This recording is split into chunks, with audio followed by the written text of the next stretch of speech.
There's no topic that concerns me more than the one on the conspiracy to destroy black boys. And the reason is when our little boys are in preschool and primary grades, they're very innocent, very enthusiastic about learning. But something happens to that, and we need to find out what that is. My younger son is on the cover of this particular book, and I would like for him to grow up to be a man. Like many of you already told me, that you have sons and male students as well. Now there's two parts of the conspiracy, Volume 1, and this is Volume 2. In Volume 1, we raised 4 questions. First question is, when did the conspiracy start? Who is against black boys? Why is there a conspiracy against them? And what exactly is the conspiracy? That's in Volume 1. In Volume 2, we look at the relationships between mothers and their sons. That must be studied. We also must look at female teachers and black male students. That must also be studied. We must look at some case studies. In other words, many of us are doing a very good job developing black boys to be men. What is it that some of us are doing that others are not doing? And then last but not least, a program called the Rites of Passage into Manhood. See, it used to be we knew when black boys became men. But now many of us don't know when we're men. It's how much reefer we smoke, how much wine we drink, how many babies we make. Until black men spell it out to black boys what it means to be a man, this conspiracy will continue. But let's go back to Volume 1. When did it start? And as we begin to look at that, I want to also share with you why we call it a conspiracy to destroy black boys. You see, contrary to belief at birth, there are more black boys born in the world than there are girls. It's close, but it's 1.03 black boys born in the world to 1.0 black girls. Hear me clearly. At birth, black boys outnumber black girls 1.03 to 1.0. A brief 18 years later, it is now 1.0 available, and that's a key word, available black men, to 1.8 available black women. Almost 2 adult women for every 1 adult man. Now the only question that should be going through your minds right now is what happened? We keep raising the wrong question. We keep asking, why do black men hang on corners? Why do black men lack direction? Well, if you ask this question, you're asking the question 18 to 30 years too late. It is not a conspiracy to destroy black men. It's a conspiracy to destroy black boys. If you destroy him as a boy, he'll never become a man. I'm not going to look around the room and tell you know where are they. If they are not available to black women, where are they? Call the roll. In jail, there are 329,000 brothers in prison right now. 1 of every 4 brothers will go to prison. Where else? Or death. There's numerous ways that we die. There's homicide, suicide, drugs, war, high blood pressure, and the leading killer among black men, lung cancer. Our love for cigarettes, especially cool. Smoke them all day long, die the exact same way. Cool. Where else? We have prison, death. What else to make us unavailable to black women? Yes, homosexuality. As you said earlier, 1 of every 9 men in this country are homosexual. Where else? Yes. Hospitalized, institutionalized. Okay, so institutionalization, and there's not only in terms of hospitals, but also mental institutions, and of course, when they get released, many times being homeless. There's still one other large popular area. Thimby? They marry white women. Okay, interracial marriages. Now I want to pause there for a moment, because you would think if anybody is going to marry outside the race, it would be black women. You got 2 black women for every 1 black man. But as Thimby pointed out, it's exactly the opposite. There are 164,000 interracial marriages, of which 116,000 are brothers. That means 48,000 sisters. It's almost a 2-to-1 ratio of black men to black women marrying outside the race. But remember, as you said in the earlier workshop, if the definition of beauty is light skin, long hair, and blue eyes, why stop with Renee, the light-skinned sister? Why not get you the real thing? Got some serious problems here. And then black men tell me, I can't find a black woman to understand me. You mean out of 20 million black women, you can't find one to understand you? You don't need a white woman, you need a psychiatrist. But that's another workshop on relationships. But I just want to share with you, we got some very serious problems. But to tease this audience, black women are tired of being by themselves. And in the earlier issue of Essence magazine, the article said, guess who's coming to dinner now? Black women are tired of being by themselves. In other words, brothers, you can't have it both ways. You can't have 2 black women to choose from and still marry a white woman. You can't have it both ways. Black women are tired of being by themselves. Now, that's with regards to the stats, why we wrote the book, because we saw the shortage of black men. But what we want to begin to find out is, when did it start? You see, it's called the 4th grade syndrome. Studies show that black boys may be the best students in the country up until the 4th grade. So we wanted to find out what your son, a male student, was doing at the beginning of the 3rd grade then at the end of the 7th grade, and then measure the progress. Let me give you 3 examples. We had a little boy 5 years ago on the Alba reading test score at the 98th percentile in the country. In other words, a walking genius. That means only 2% male, female, white, or black had a higher score than he at the beginning of the 3rd grade. At the end of 7th grade, the same boy now drops down to the 35th percentile. Engineer potential here, pimp or pusher now. Scores should have improved 5 years. Instead, they only improved 1.3. 2 more examples. We had a little boy at the 92nd percentile. He dropped down to the 24th percentile, and his scores only improved 2.1. But let me give you the average example. We had a little boy at the 63rd percentile. He dropped down to the 4th percentile, and his score didn't improve a year, a month, a week, not even a day. There are 3 critical stages in black boys' development. Infancy to 9, 9 to 13, and 13 to 18. You see, it's easy to see the negative behavior here when he's already dropped out, laid up on some street corner lacking direction. It's more difficult to see it around 9 years of age, when they begin to sit further in the back of the class, when they begin to ask less questions, when their ball becomes more important than their book, when they begin to cheat on their tests. We appeal to you to turn your sons and male students on early. Teach them how to read early. Teach them the beauty of being black and believing in God early. But many of us have waited, and we have waited almost too late to develop black boys to be men. You know what I'm getting at. America spends $2,300 on Head Start. They spend $38,000 on prison. If Reagan wanted to balance the budget, I can show you save about $36,000 per person. It's much easier to educate than it is to incarcerate. Now you raise the questions. How long do you stay in Head Start? Year? 2 years is the most? How long do you stay in prison? The rest of your life? Question number 1. Question number 2, does Head Start work? A 19-year study documents that Head Start works, but in prison, 85% of the inmates that get released go right back in. But as Jesse Jackson says, we have 2 choices. We can either send me to Penn State or to State Penn. It's your choice.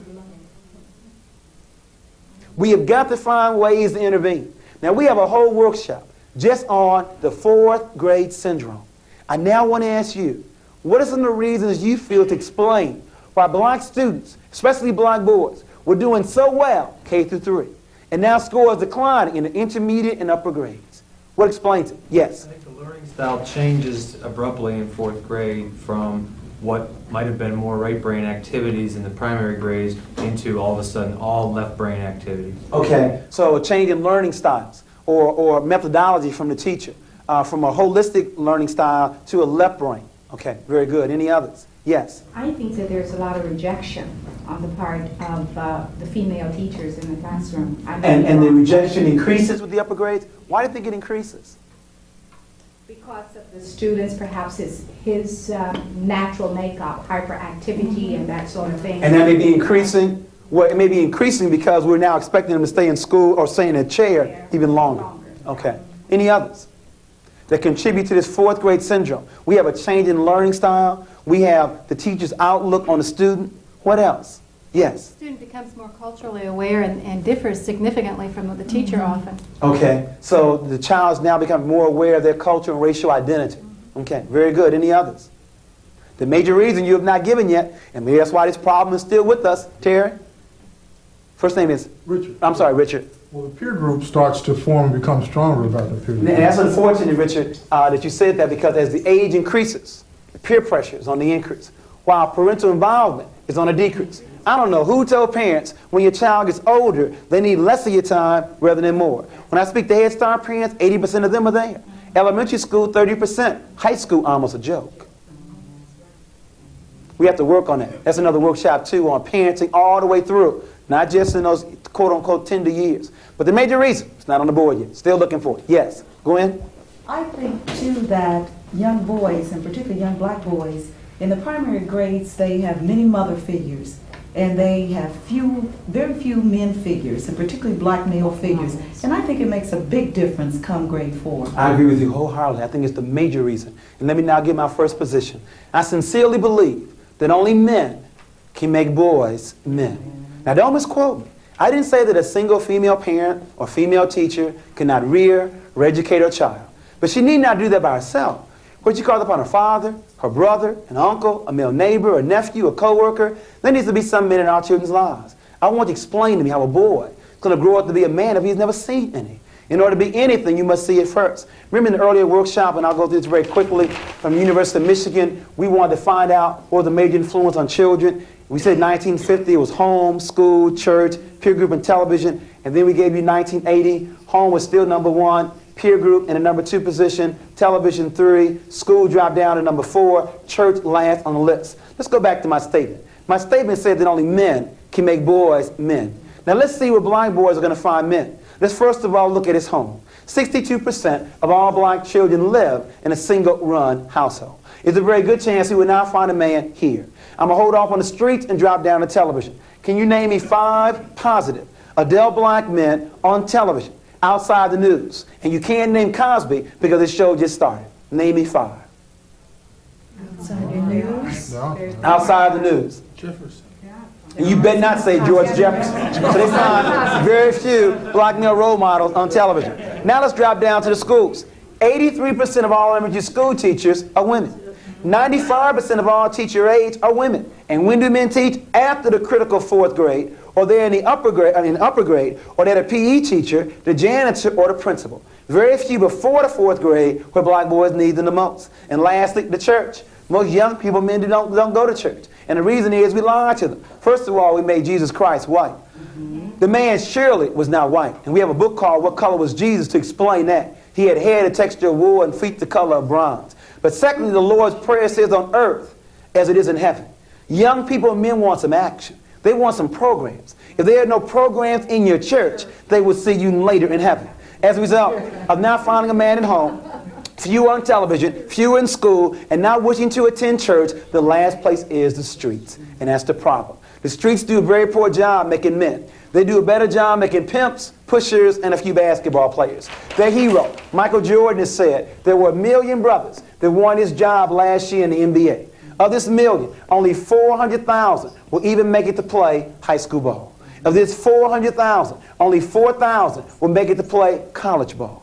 Of this 4,000, only 35 will go to the coveted NBA. Of this 35, only 7 start. And the average life in the NBA is 4 years. You got 1 million brothers looking for 7 full-time jobs that last 4 years. This conspiracy is complex. It goes beyond the NBA. Even schools are in on it.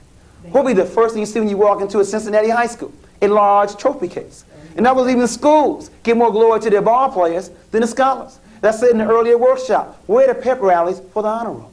In other words, even school, I can understand the NBA, but even schools give more glory to their ball players than their scholars. This conspiracy goes beyond the NBA, though. It goes beyond schools. Jesse Jackson is giving you the clue one more time. Is it not possible for a black man to be president? For a white woman to be president? For a black woman to be president? Is the club only reserved for European men? You didn't know that a white boy with a high school diploma makes more money than a white woman, or black man with a college degree? The motive for the conspiracy is clear. For the question of why is there a conspiracy, the answer is white male supremacy.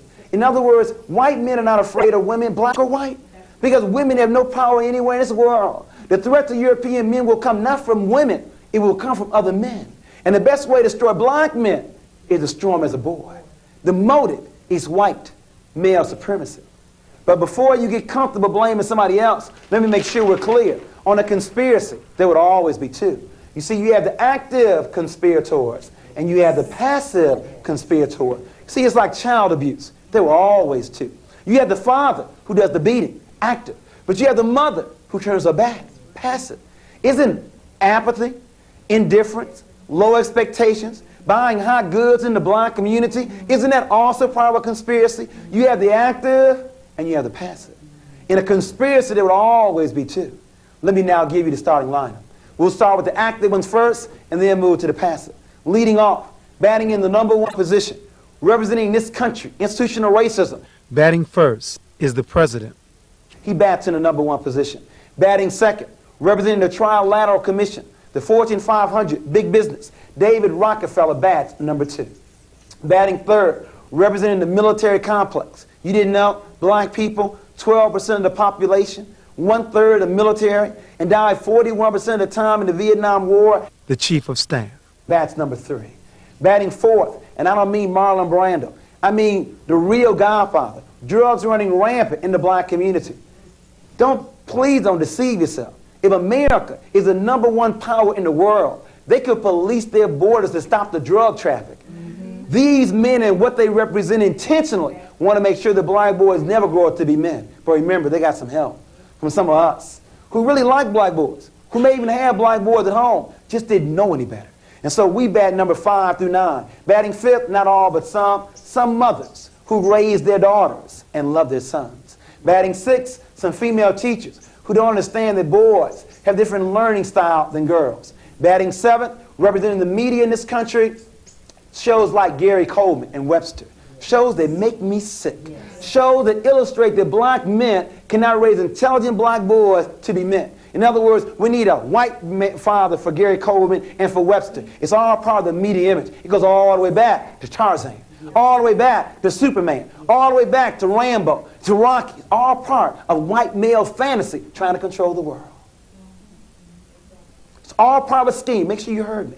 It's consistent with Superman, Tarzan, Santa Claus, the white father, all part of that scheme. Batting 8, the macho image, Mr. T, and we'll look at today someone like Prince or Magic Johnson or Isaiah Thomas. In other words, no need to study, just be macho, just be a superstar. In other words, Mr. T, Prince for entertainment, Isaiah Thomas, the Magic for sports. And then last but not least, a black woman by the name of Kathy, who do anything for a man, and a black man by the name of Willie, who does not feel good about himself. You see your faces right now. Who's Kathy? You have to stay to the end to find out who's who. The starting lineup: Reagan, Rock. No, you don't know who Willie is, though. We got a new theory for you now. We used to end with Donna and Kathy, but now we're going to give you the Eddie Willie theory. We have a new one. So we have we have Ronald Reagan, David Rockefeller, Caspar Weinberger, the Godfather, some mothers. I didn't say all, some. Some mothers, some female teachers, the media image, macho in sports, and Kathy and Willie. These people and what they represent, intentionally or subconsciously, want to make sure that black boys never grew up to be men. Let's now look at the active ones first. I want to make sure we start in the right place. The conspiracy did not start with black mothers. It started somewhere else. We must start where it began. It began with active conspirators. I want to now look at them first. In looking at the active conspirators, I want to make sure we understand that these kind of terms don't make sense. We are not the minority. In other words, there are 4.5 billion people living in the world. Of this number, 80% of the world's population has color. That means only 20% of the world's population lacks color. Now you tell me who's the minority. You see, it's called the African Triangle. It goes all the way back. We're not the minority. We're only a minority when we allow ourselves to be divided up from our brothers and sisters in Nigeria, in Jamaica, in the United States. Look at this African Triangle. After all these years, other than the way we're dressed, you can't tell who's who. There are 1 billion people living in China alone, and we are second. 500 living in Africa, 160 living in Central and South America, 40 million living here in the United States. We are not the minority. Now, the question is, how can so small control so much? That's why I respect them so much. Think about it. You have a gang. You have one gang with 80 people, another gang with 20, and the 20 going to win? The only way they can do that is by controlling the mind. Because whoever controls the mind will also control the body. Let's look at this. Let's break this down in half. What you come up with is 10% European women and 10% European men. See, it's not even 20. It's really 10% European men. In other words, the Trilateral Commission, they want to control more than just their countries. They want to control the world. And they have pulled this off. Now, there's a tremendous amount of pressure when you're this small trying to control so much. Now, maybe you can't understand it. It's been a long time. It goes back to Egypt for us, having that much power. But can you imagine that small number trying to control the world? A tremendous amount of pressure is on that small group with that much power. In other words, the first thing that men are taught to do is not to cry. I'm quoting from their own Goldberg. The book is called The Hazards of Being a Male. The tremendous pressure when you're so small trying to control so much. The first thing that men are taught to do is not to cry. Think about it. Ever seen Ronald Reagan cry? John Wayne cry? They died with their boots on. They died in their saddles. They died like men. Now, any psychologist will tell you that crying may avoid suicide later. But as a result of European men not crying, European men commit suicide more than anybody else. Black men who want so much to be like European men are very close second. European women are third, and the most sane person in America, she don't make no money, but stay close to God and her children and cry. Black women commit suicide less than anybody else. Give yourselves a hand clap. In other words, if you think that money is the source of all your happiness, they make more money than anybody else. But they obviously are not happy. In other words, money may not be the key. Putting God and your children first may be the key. Poorest people in America commit the less amount of suicide. First thing men are taught to do is not to cry. Second thing men are taught to do is to ignore pain. Got hypertension? Shake it off. Cancer? Shake that off too. Monday Night Football. Walter Payton goes off the field with a busted knee. Comes back on a half hour later and Howard Coach sells us. Oh, what a man. The man was crazy to go back on the field. But you see, men are taught to be macho, to ignore pain. Not women. When women's finger bleeds, to the doctor's office. Women take care of themselves, but not men. You know it's gotten so bad that studies have now documented that when men are married, they live longer. That's an insult to my intelligence. It means that I cannot live long by myself. I got to leave my mama and go to my wife. Because if I don't, I'm probably going to smoke cigarettes, drink liquor, and eat a lot of pork on the streets. But with women, annual checkup, that's what they encourage men to do. Drink a regular amount of water and eat a salad on a regular basis. What am I getting at? European women say they're so oppressed. European women live to 77 years of age. Black women live to 75 years of age. European men die at 69 years of age, and black men die at 64.8. Albert, you and I die before the first Social Security check. That law needs to be changed to lower for us. We aren't living long to collect on the payment. This is sad. I'm gonna die 10 years before my wife. This is not theoretical. It's not just my son here. It's my life here and your life. Can I not live as long as my wife? 10 years before her? Men are first of all taught not to cry. Secondly, they're taught to ignore pain. And then last but not least, they're taught to bring home the bacon. Or as I say as a vegetarian, to bring home the fruit and the vegetables. In other words, to bring home the money. Ronald Reagan knows this. Rockefeller knows this. That the best way to destroy black men is to deny them the opportunity to work. You know what I'm getting at, because Bill Moyers didn't tell you that was Vanishing Black Family documentary. 1 of every 3 marriages in this country, black or white, ends in a divorce in 18 months. Now you see, it used to be if you got a divorce, something was wrong with you. But when you have a stat this high, something must be going on in society. I now want to explain what that is. When America believed in agriculture, America believed in extended family. When America believed in the factory, industrialism, America believed in the nuclear family. But now that America believes in the computer, now America believes in a single-parent family. Make sure you see my analysis. When the economy changed, the family structure changed. There was more than love in these relationships. There was some money involved here. Our grandparents worked the fields together, had economic reason to stay together, and so they did. In a factory, man works in factory, woman takes care of children. Economic reason again to stay together. But in this new economy, where you now have women working just as much, if not more, than men, you now hear women telling men, I don't need you. Got my own job. Do what I want to do when I want to do it. And we are now doing it very well and by ourselves. You know the #1 song in America a couple of years ago, Ain't Nothing Going On But the Rent. If you want to be with me, you got to have a J-O-B. It's all about money. All about money. When the economy changed, the family structure changed.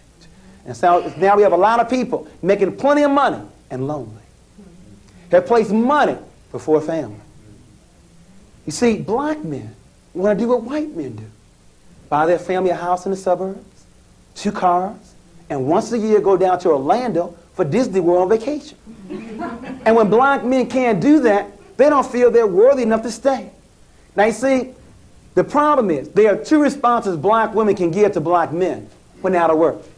Now the first response some women say is, well, if you ain't working, you got to go. If you ain't working, you got to go. That's the mistake. Because black men don't hire nor fire, nor control the means of production. Now, before black men say that's right, brother, you tell them. Please, brothers, quit assuming that black women took our jobs away. Because black women also do not hire nor fire. We are being played off against each other for some crumbs. We recommend the second response. For black women to say to that man, well, if you ain't working, can you at least go back to school? Can you at least learn a skill? Or at least make dinner or wash dishes while I'm gone? But the problem is there are very few black men that look to black women for a definition of manhood. Black men, as I said earlier, want to do what white men do, and that means be the breadwinner. What I'm getting at is, we're going to have to redefine what it means to be a man. Because if being a man means being the provider, with 25% of black men out of work, that's a suicidal definition. You see, if I lose my job tomorrow, I'm still a man. As long as I'm responsible, treat my wife correctly, raise my children, that's responsibility. I'm not going to allow my employer to reduce my masculinity. I need to define what being a man is. And I think it's a perfect balance between the mental, the spiritual, and the physical. Not being a breadwinner, but a balance between the mental, physical, and the spiritual. Isn't it interesting? You have two black men. Both lose their jobs. One black man resorts to crime, leaves his home. He's been reduced by the society. The other black man sells newspapers, sells peanuts, does whatever he can to take care of his family. Same economic situation, but a different set of values. We have to work on that. A new definition can resolve this problem. I'm not belittling money. You have to have money living in America, but that's not the criteria for manhood. Boys make babies. Men take care of them. That's the definition. One more comment here. I mentioned earlier in our past workshop on the peer group. Let me share with you here this dichotomy where you have the mental over here and you have the physical over here. You see, a real problem is our boys have a difficult time finding a balance in the middle. I mentioned earlier homosexuality, and the figure is 1 of every 9 men in this country are homosexuals. It's going to increase. And the reason is because we've been so skewed to the physical, being macho, that when our boys want to be on the honor roll, they're labeled sissies. Want to be involved in the fine arts, labeled sissies. Want to be open, honest, communicative, labeled sissies. When you label something long enough, you begin to act that way. So you have the homosexuals over here, and you have the athletes, the machos, over here. Tremendous dichotomy between these two. We have got to find some men that can teach black boys and Hispanic boys the balance between the physical and the mental. There's simply too much pressure over here. It's hard to find the balance, and women can't teach this. Only a man can do this. We need more black men who can do both of these areas. Physically balanced and mentally balanced. And spiritual in the middle. Comments, questions about what is a man? I've been looking at male behavior. Any comments or questions? Yes, Gwen? Explain what you meant by saying women raise their daughters. We're coming to that, Gwen. Matter of fact, I think it's probably the next point. Matter of fact, it is. Praise the Lord. Let's go to the next point. See, we were looking at the active conspirators, and we were looking at what the effect that causes on us in terms of male behavior. And we may not be able to control or to change Reagan, Rockefeller, Weinberger, but your question we can change. We can look at some mothers. And I said some, not all. The rumor is that some mothers raise their daughters and love their sons. My boy always loved his mama. 40 years of age, still went home with you. That needs to stop. Your boy is not yours. He is a future husband, a future father, and needs to be raised that way. Now, what do I mean by raised? Teach your son how to cook, to make up his own bed, to clean up his own bathtub ring because you raised your daughter. On the honor roll, every marking period. Goes to church with you every Sunday. And she can cook, sew, iron, and clean. All but then we have your son. Ain't never seen an honor roll. He plays basketball all evening long. Never goes to church and can't boil a hot dog. The rumor is we have some, not all, raising their daughters and loving their sons. Now I know the historical reason. The historical reason is our societies always try to destroy black men. The lynchings. So black mothers always want to overprotect their sons. What's the reason today? I know the KKK is on the rise, but what's the reason today? Is it because your own black man didn't stay? You now replaced your man with your son? Your son is not yours. He's a future husband, a future father, and needs to be raised that way. Quit telling these 9-year-old boys they the man of the house. Ain't no 9-year-old boy ready to be no man of the house. But because you told him that, he now begins to wonder. When you then bring over your man for the evening, Mom, I thought I was the man of the house. Why are you bringing him over? You can't have it both ways. If he's going to be the man of the house, quit bringing your boyfriend over on Saturday nights. You know what's sad, though? These brothers think what they can do with their mamas, they can do with their teacher, Yes. their coach, and everybody else. In other words, living at home with you in a $100 pair of gym shoes, $80 pair of a Gucci handbag. In other words, these boys have mastered how to manipulate their mamas. And they think what they can do with you, they can do with everybody else. Only to find out what you let them get away with, no one else does. In other words, 90% of all teenage pregnancy programs counsel the women. We have teenage pregnancy running rampant. But as far as the last time I looked, it took 2 to make a baby. But 90% of the programs let the brothers off the hook. The real question is, who is going to teach black boys to be responsible? And you don't start when he makes a baby. In other words, the real question is, who's going to teach black boys to be responsible for his personal hygiene, for his clothes, for his chores, for his room, for his siblings, for his allowance, for his studies, for his toys, for his schedule, and then his sex life. You don't start responsibility at 16. It starts very early. For example, when I was growing up, my father opened up a mutual fund account for me. And every year on my birthday, he explained to me, this is how much money you have in your account. But if you make a baby, all your money is going to take care of your child. Should it be any different? If I enjoy making it, shouldn't I also take care of it? So my oldest son, who was 15, I've been doing the same thing with him, the 9-year-old and the 15-year-old.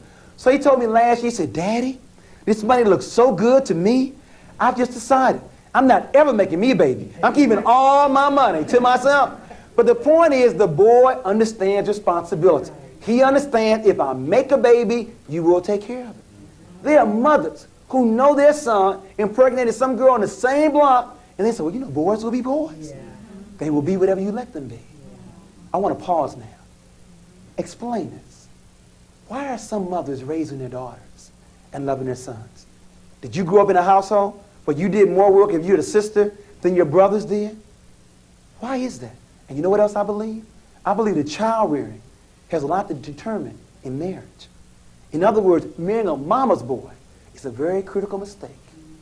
Because they can always go back to their mamas. Son, your room is just the way it always was. Got your favorite pound of cake whenever you want to get there. It is terrible marrying a mama's boy. Comments. It's my water break. Give me some feedback on mothers with their sons. What do you think of my analysis?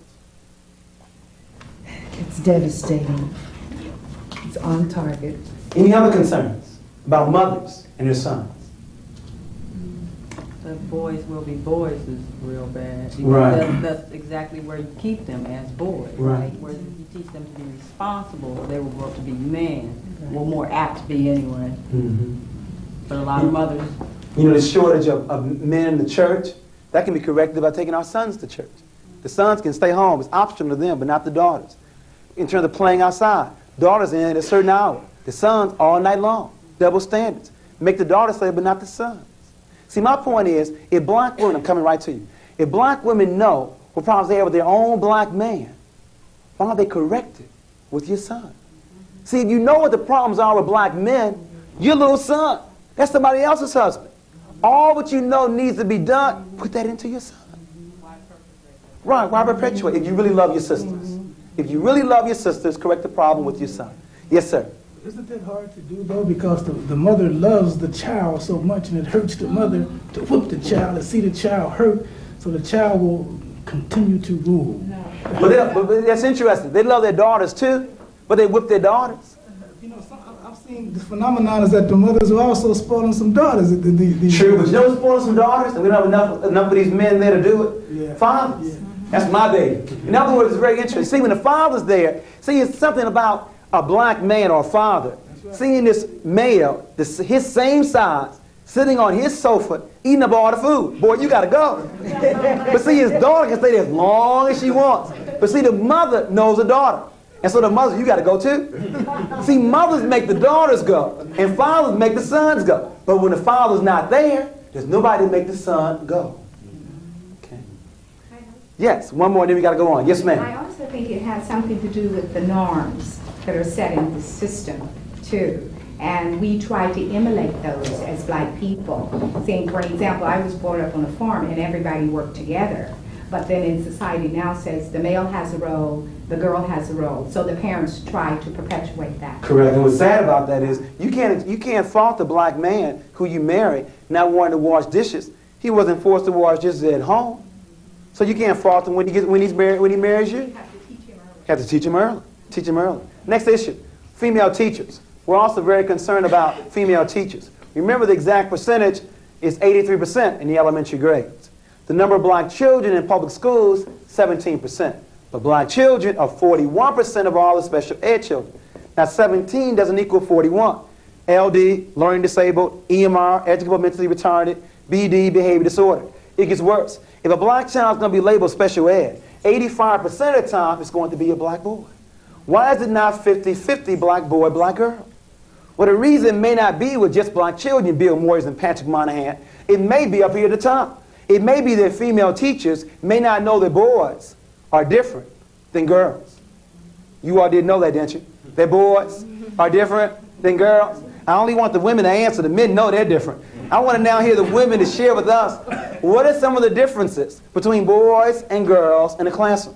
Because only when you know what the differences are can you then change your methodology to meet the needs of their learning styles. Yes? Boys are generally more active, more inquisitive. Okay, so boys are more active. What else? They're more physical. More physical. Okay, more aggressive. What else?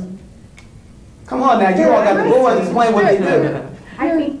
Go ahead. I think the boys are more egotistical. Okay, so a large ego. Large Okay. ego, and you have to Okay, play got a on good that. group. Any others? They're not quite as willing to please either as little girls. Okay, okay, so less cooperative.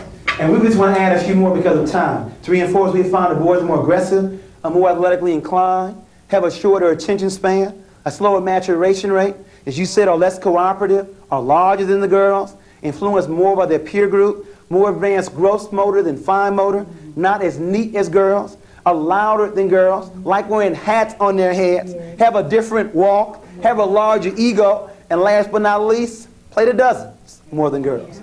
Do you know how many teachers, especially white teachers, white female teachers, don't know what the dozens are, don't know what signifying is? Now remember, we live in a world controlled by men. Males want to find out who's the best, or as they say, who's the baddest. Now remember, in school the rule is you can't fight, but they still want to find out who's the best. They create a new game called dozens, signifying. It is a verbal word game of the most prized person in the black community. Now who's the most prized person in the black community? Your mama. We're going to talk about your mama right now. I saw your mama on the railroad track, looked at her and said, ooh, get back. It's a verbal word game. Now, the game is designed, it's a verbal word game of the most prized person, your mama. Now, if you break down and start fighting, you getting kicked out of school, so I automatically win. If you break down and start crying, again, I automatically win. Now, before I go on, do you know how many black boys have been suspended or placed in special ed because they were playing the dozens? Do you know how many teachers don't understand those same two black boys who were playing the dozens, really getting down on each other's mamas, were the best of friends 2 seconds later? They didn't understand the culture. Now, don't misquote me. I'm not condoning the dozens nor black English, but they both exist. And if you want to move a child from one to the other, it may not be what you say. It may be how you're saying it. In other words, black English. First day of school, 5-year-old girl walked into your classroom, speaking what she heard, black English. When you condemn the language, you've done more than condemn the language. You're now destroying the child's self-esteem. The language is legitimate, has different rules to it. It exists, legitimate rules to it. And if you want to move a child from black English to standardized English, you don't condemn him. You make him feel good where he is. If you well know, Albert, there are some skills of playing the dozens. I'm a former teacher, and I had some very good dozen players. There are some skills of playing the dozens. First of all, you have to have an expanding vocabulary. You have to have the ability to make words rhyme. You have to have quick thinking skills. You have to be comfortable with public speaking. And I knew that. So I used to tell Willie, my best student, Willie, if you were that good playing the dozens, making words rhyme, vocabulary, all the like, I want you to be the MC at all my programs. I want you in my drama department or my spelling bee team. In other words, I stroked him. I made him feel good where he was. And then he was willing to give me those skills in my classroom. But the real issue is, do we let these boys know we respect their culture? Because if you condemn it, they will fight you every step of the way. And you know what else they will do? They will also fight you in what we call the showdown. The showdown between black boys and female teachers. You see, black boys don't know when they're men. And black men have not made it clear to them when they become men. So they think taking a female teacher one-on-one is going to make them a man, especially around 4th grade. From 4th grade on, they want to find out who's in charge of the class. It's called a showdown. There are numerous options in the showdown between a black male and a female teacher. Showdown number 1. She says, sit down, very unassertively. Well, Willie may sit down, but it may be late on in the afternoon. Willie wins showdown number 1. Showdown number 2. She responds to Willie some of the time, but not all the time. She's inconsistent. Well, I believe Willie wins each one of those she does not respond to. Showdown number 3. She says, I'm going to suspend you or place you in special ed. We may lose to the assistant principal or special ed placement, but he did not do what she said. He wins showdown number 3. Showdown number 4. She says very assertively, sit down now. You know how the good ones do it? They look at you. Strong eye contact. They look you back in line. And she wins showdown number 4. Showdown number 5. She responds to Willie each and every time. She's consistent. And she's wins each one of those showdowns. Then the last one. A friend of mine in Chicago told me she had a boy who thought he was so bad, he was not going to stand up. He was going to run to class sitting down. He's going to make her nervous. He's going to look at her and smile at her. So every time Audrey looked at him, he looked back and smiled. But then Audrey would look back with the same strength and smile. This went on all day long. Willie looked and smiled. Audrey would look back and smile. At the end of class, so many words, Willie came to Audrey and said, okay, I understand that you are in charge of this class. But the reason is she's done 3 things well. She, first of all, loves him, and he knows that. She respects him, and he knows that. And she also respects his culture, and he knows that. Because of that, there is no showdown, because he knows that she is in charge of the class. What I'm getting at, to return back to this, if you know that boys have a shorter attention span, what should that do to your lesson? Make it shorter or make it more interesting? If you understand that boys are more advanced gross motor than fine motor, what should you allow more in your classroom? More hands-on learning activities. In other words, my point is, if you understand that boys have different learning styles, rather than taking them out of your class and put them in special ed, why don't you alter your learning styles, your methodology? But you know what's saying? Most principals know that 5% of their teachers make over 30% of the referrals. If that's the case, why remove the child? Why don't you remove the teacher? How is the child doing so well in 3rd grade with a good teacher and now labeled EMR in 4th grade? It may not be the child. It may be the teacher. It's really a shame we can't stay on this longer on learning styles. Hyperactivity, that's a value judgment. If you know what hyper is, God must have told you what normal is. Hyper is a value judgment. It may not be that blind boys are hyperactive. It may be the lesson plans are simply too slow. Think about that the next time you want to place a child in special ed. Some other issues. I want to wrap up with regards to what is the conspiracy to destroy black boys. I believe the conspiracy is made up of white male supremacy, institutional racism, lack of black male role models, the male socialization process, parental apathy and double standards, low teacher expectations, a female-designed classroom, a distorted media, and an influential peer group. In terms of the question of what is the conspiracy, I know you can't take all those down the way I gave them to you, so please read the book. I won't repeat them again, but those are the major factors that make up what is the conspiracy to destroy black boys. Male supremacy, institutional racism, lack of male role models, male socialization process, parental apathy, raising their daughters and loving their sons, low teacher expectations, a female-designed classroom, a distorted media, and an influential peer group. Now what I want to begin to look at is, what can the home do to stop the conspiracy to destroy black boys? It's not enough to describe it. Remember, the book is called Countering the Conspiracy to Destroy Black Boys. I want to look at it from the home, from the classroom, from the community, and then we'll give you the Donna Willie theory, or the Donna Kathy theory and the Eddie Willie theory. In terms of the home, in order to stop this conspiracy, we must first of all become aware of it. I believe the first way to solve any problem is to know the problem exists, to study. We have got to study more. And then we, especially women, have got to admit that boys need role models, especially male role models. And after we admit that, then we need to identify some male role models that will play that kind of position with our boys. And please don't lie to me and say you don't know any. In other words, on your block, in your extended family, where you work at, please don't say you don't know at least one positive black male. In other words, just because the biological father is not there, does not mean there's not some other black men available. We believe in extended family concept. We also want you to set a contract on what this man will do with your son on an ongoing, regular basis. And for the fathers, Please quit taking your sons only to the ball game and to the zoo. It's amazing.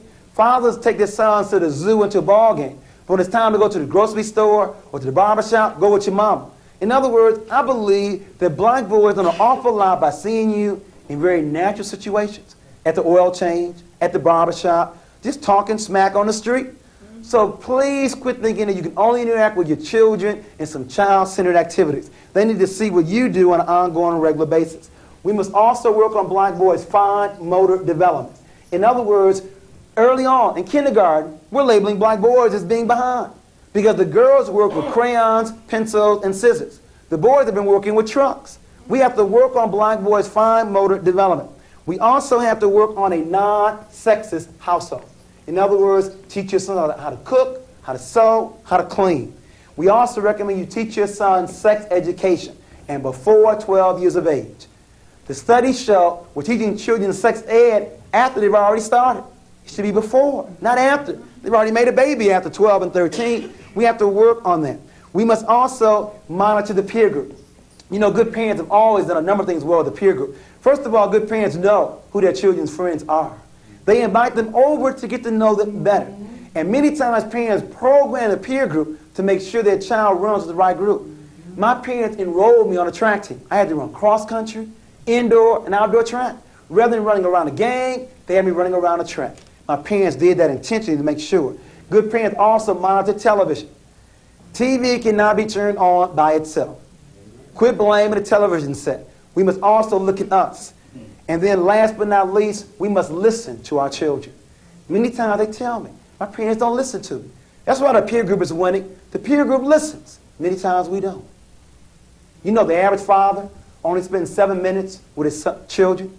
The average mother, 34 minutes. That's a tragedy. But if that's all you're spending, make sure it's quality time. Make sure you're listening to them. We recommend these strategies for the home. For the school, we recommend the following. First of all, again, we always believe in study. We must first of all become aware there's a conspiracy to destroy black boys. After that, we must increase male teachers. My first desire is to increase male staff. My second one would be those in the upper grades, at least for 1 year to teach in the lower grades. In other words, what I recommend is that we have more black men before 4th grade, or at least in the intermediate division. In addition to that, if we cannot get this, we want more black role models coming into the school. If we cannot get them on staff, the least we can do is invite black men in. I encourage black men to volunteer in your local school because the men are not there, so we need to have you there. In addition to that, we also want to change, some of the changes, the triangle, to change the methodology, to begin to use a right brain learning activities. In other words, more hands-on learning objects in terms of fine arts, artifacts, pictures, and the like. We also recommend that we emphasize academics over athletics. We must give more glory to academic achievement than we do athletic achievement. These are the strategies we recommend for the school. To one, study it, increase male teachers, increase role models, look at a right brain learning style, and emphasize academics over athletics. Lastly, for solutions, we also want to look at the community. The community has a program to destroy black boys. We must have one to protect and develop black boys. One program is the Boy Scouts. It's an excellent program. It teaches black boys skills. But the problem is the Boy Scout master may be homosexual, may not know black history. The Boy Scouts may be nothing more than a junior army.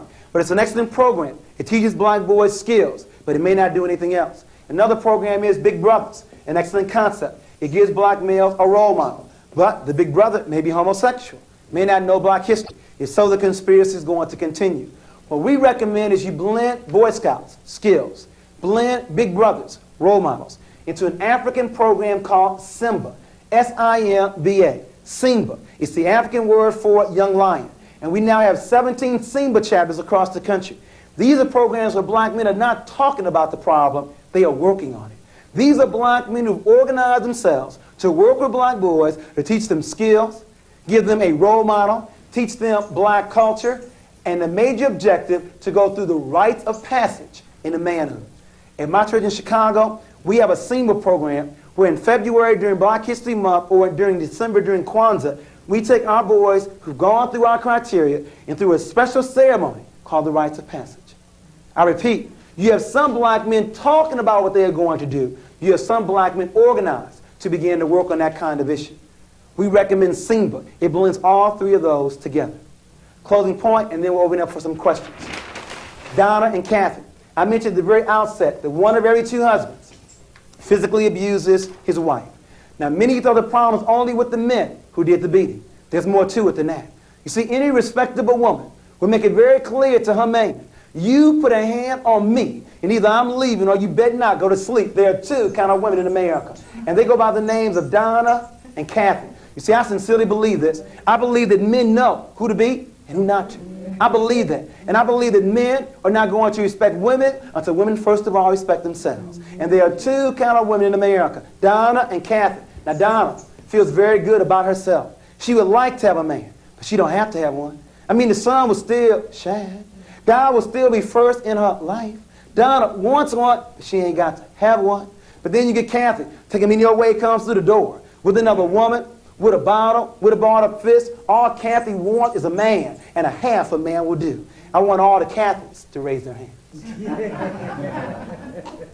You know, I've yet across the country see a sister admit to me that she's a Catholic. You know what they tell me? They say, Jawanza, well, I'm a Donna during the weekday, but I'm a Catholic on the weekend. Well, I'm Donna summertime and a Catholic the other hand. It's hard being a Donna in America when you have two women for every one man. It's easy to lower your standards. If you want to be a Catholic in America, the theory goes like this. For every sister we can get to quit acting like Catholics and to begin to act like Donna, what this means is less Catholics and more Donnas. As a result of having fewer Catholics and more Donnas, we will have fewer brothers taking advantage of women like Kathy and have to respect more women like Donna. I am tired of women always blaming the brothers. The last time I looked, you still determined who gets your phone number, who takes you out, and every step along the way. It's hard being a Donna in America. If you want to be a Donna, there may be some lonely Friday and Saturday nights. But if you believe in you, you'll have peace of mind. If you want to be a Donna in America, it means you go back to school, get off of welfare, learn you a skill for a career to take care of yourself. If you want to be a Donna in America, it means you will quit watching them soap operas all day long, especially all of my children, and begin to take care of your own. If you want to be a Donna in America, it means you will quit eating those cookies and chocolates all evening long. You know, the rumor is the older women get, the bigger you get. Watch what you eat and exercise. And then last but not least, if you want to be a Donna in America, you need to put God first in your life. You didn't know? It takes longer for boys to grow up. And some boys never grow up. But rather than marrying a boy as a Catholic making a mistake, we encourage you to wait. But while you're waiting, don't complain. Keep developing yourself. So when the brothers finally get ready, you'll be ready too. A good marriage still takes two and not one. Now, as you well know, when we used to end with the Donna Catholic theory, but the women got on our case in Jawanza. If you're going to talk about the conspiracy to destroy black boys, don't end it talking about us. End it where you started, with the brothers. So I now want to give you the Eddie Willie theory. Eddie is dedicated to my father. His name is Eddie, and I believe he's a very strong example of a black man. There are two kind of men in America, Eddie and Willie. Willie makes babies. Eddie takes care of them. In other words, Willie believes it's not the quality, it's the quantity. Willie has made a lot of babies. Eddie believes in not only taking care of them, he hugs them. He believes that men should hug their children, works with them on their homework. Eddie takes care of them. Willie makes them. Point number one. Point number two, Willie only works, and maybe not even then, outside the house. Eddie works inside and outside. In other words, Willie may cut the grass. He may rake leaves, but he definitely is not working inside the house because men work outside and women work inside. But not Eddie. Eddie believes in whatever it takes. Washing dishes, making dinner, whatever it takes. And then last but not least, Willie is very insecure. And so Willie verbally and physically abuses his woman, but not Eddie. Eddie is very secure. In other words, Eddie encourages a woman to go back to school, to get a promotion on her job. Eddie encourages his woman to go to church. You know what I even heard? Eddie goes to church with her. And the reason is Eddie is his wife's best friend. And because of that, he understands that putting his woman down is not the key. The key is feeling good about yourself. When you feel good about yourself, there's no need to put anybody down. I want all the Donnas and all the Eddies to stand up and give yourselves a very strong round of applause.